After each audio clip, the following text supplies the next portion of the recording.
ang pagkakataon na marinig ang mabuting salita ngayong gabi ito.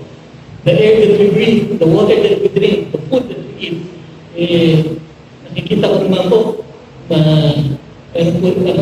gana tayong kumain.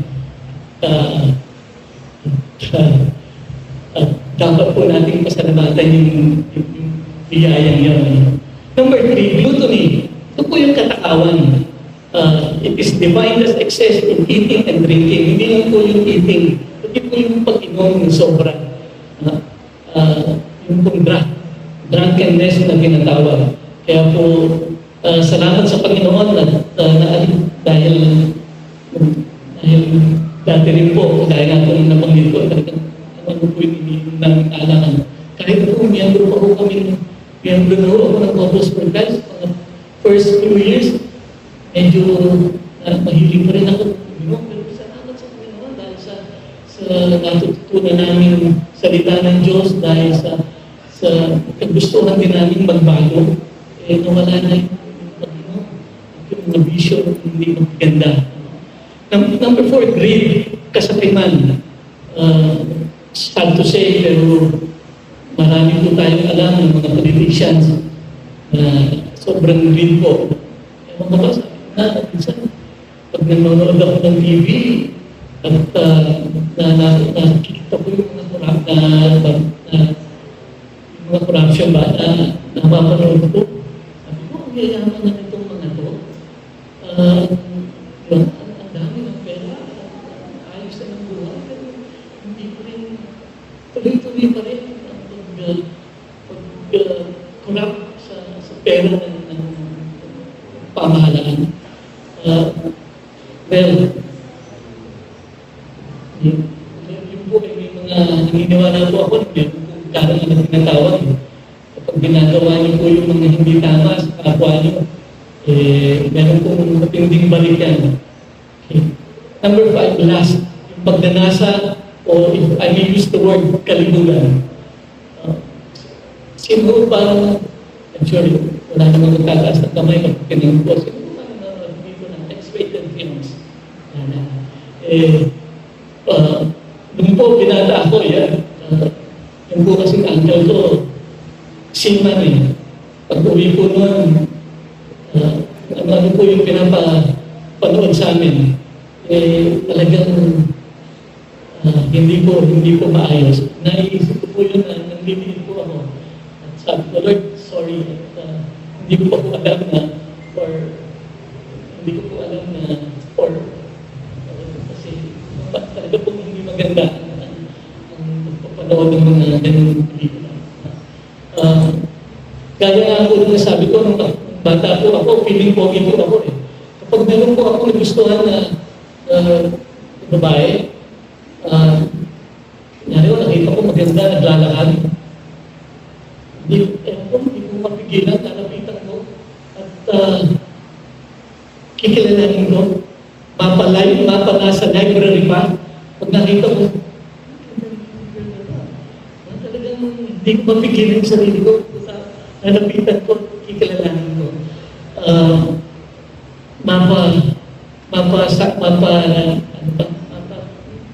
Mahahatag ko rin sa sasakyan. Sigurado, bago ako bumaba, kilala ko na yung girl na yun. Hindi ko ako nagyayabang mga kapatid, pero nung bata ko ako, start ko ako ng high school, college, may trabaho na po ako, medyo nagkaroon po ako ng maraming girlfriends eh. Alam po ng wife ko yun, nakwento ko po yun. Pero nung naging renew na po ako, dito po sa Couples for Christ, talaga po pinagsisihan ko po lahat yung mga atrasong nagawa ko sa aking mga naging girlfriends. Islam, ito po yung katamaran o kabagalan. Everybody knows that time is gold. Don't waste your time, talent, and resources.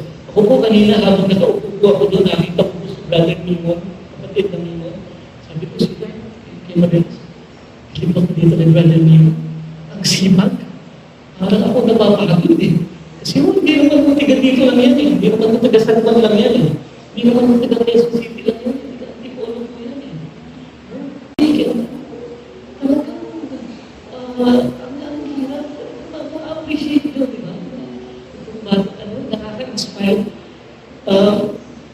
dahil gusto ng magpagsilbi sa Diyos at sa inyo, nandito po siya, digitala, nagsaserve sa Diyos.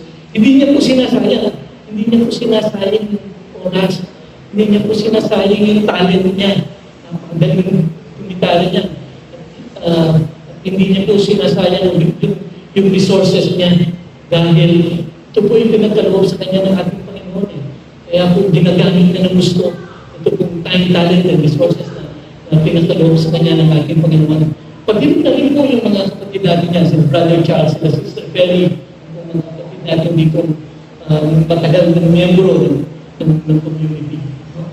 Yung matinding galit o matinding tuot. Kapag ikaw daw ay may galit o tuot sa kapwa mo, ikaw ang kawawa. Kasi maaaring galit na galit ka dun sa taong kinagagalitan mo, baka yung kinaiinisan mo, baka masarap ang tulog. Kawawa ka naman, galit na galit ka, halos mahibay ka na, halos magkasarap ka. Yung kinagagalit, iinisan mo, o kinapupuotan mo, masarap ang tulog. Salamat na lang po at nakilala ko ang aking God's gift na palagi ko pong sinasabi si Mariles. And 4 years after we got married, we joined the Christian Life Program sa Merida Queen Parish. Nagtanong ko yung Merida Queen. At itong pong picture na to, kuha po ito sa Calaruega, sa Tagaytay, during our marriage enrichment retreat. Kayo rin po, kapag naging miyembro po kayo ng Couples for Christ, marami pong mga teachings. Mag-a-attend din po kayo itong marriage enrichment retreat at tinatawag. Sila Brother Edwin, naka-attend na rin po niya mga yan. Kung mapapansin niyo po, kasama namin dito, maliit lang kasi, kasama namin dito si dating senador na si Tito Soto.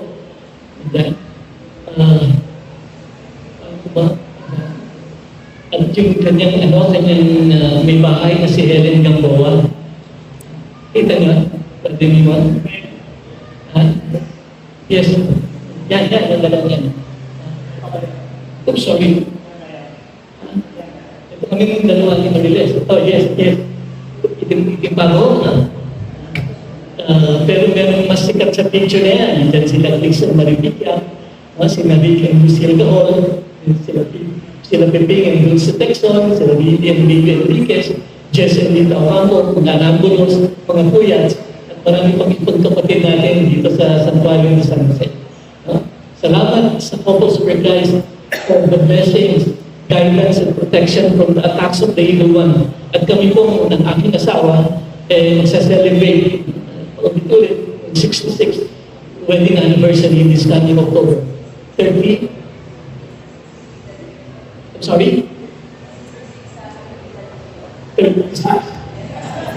66? 36. 36.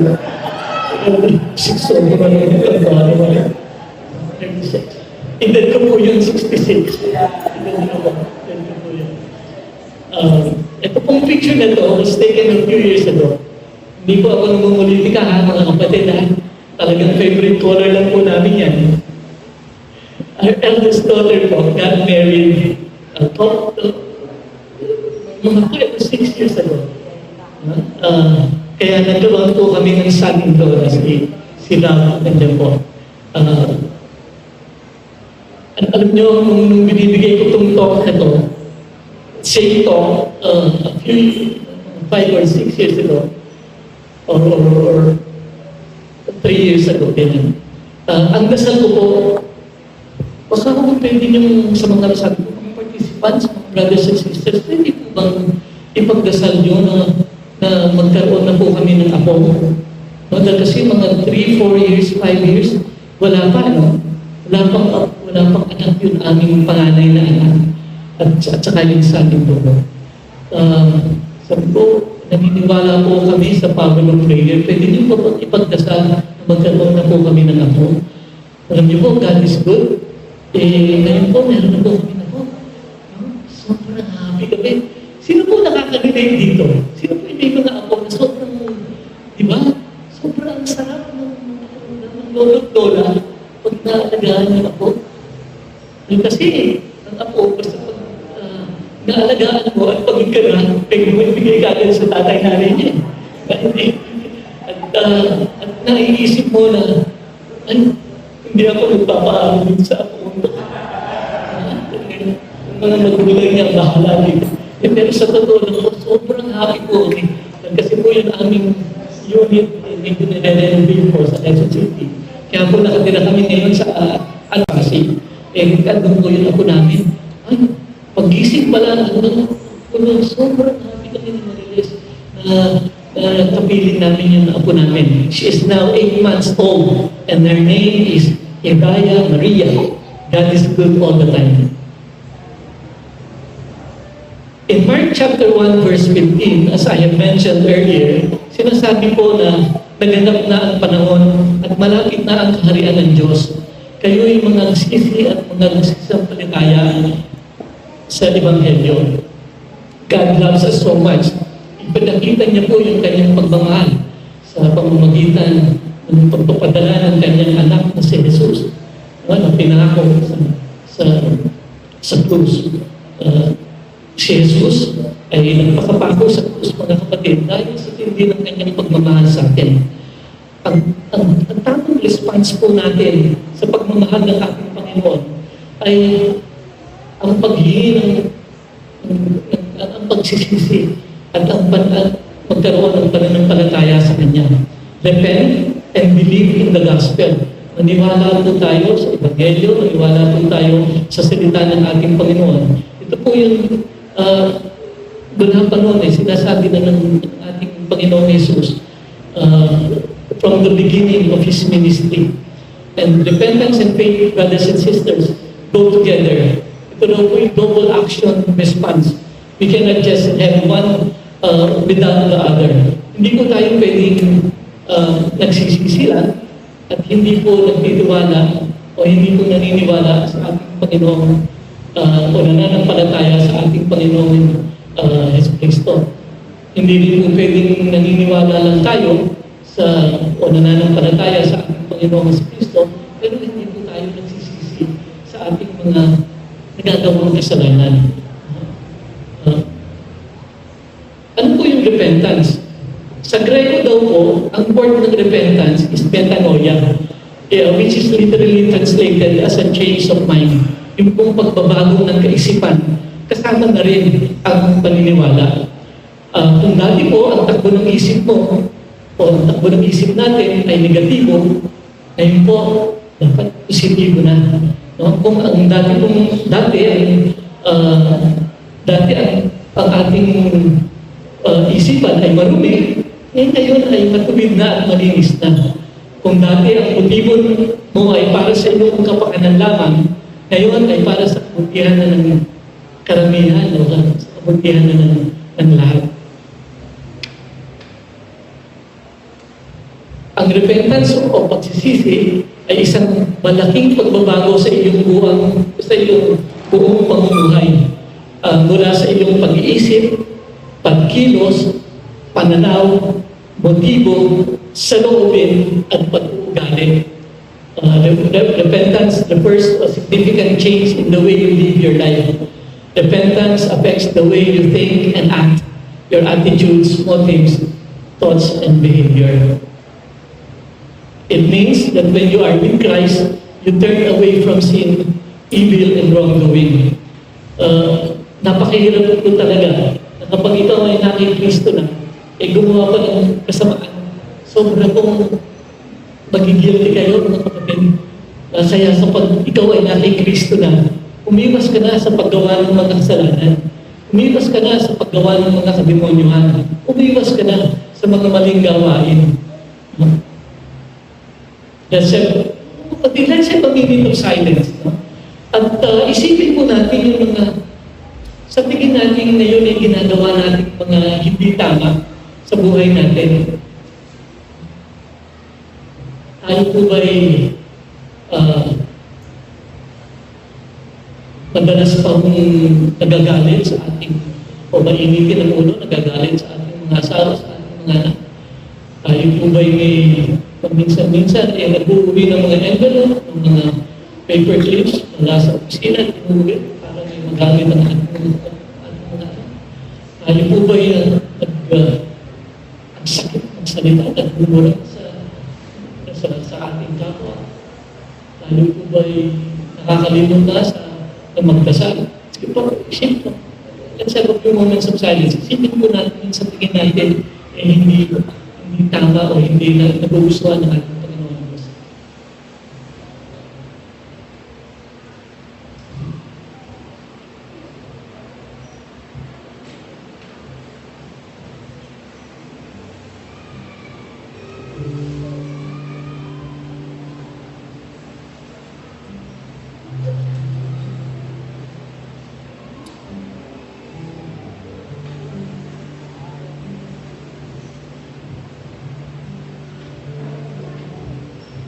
Kapatid, sinisiguro ko sa inyo na kapag kayo po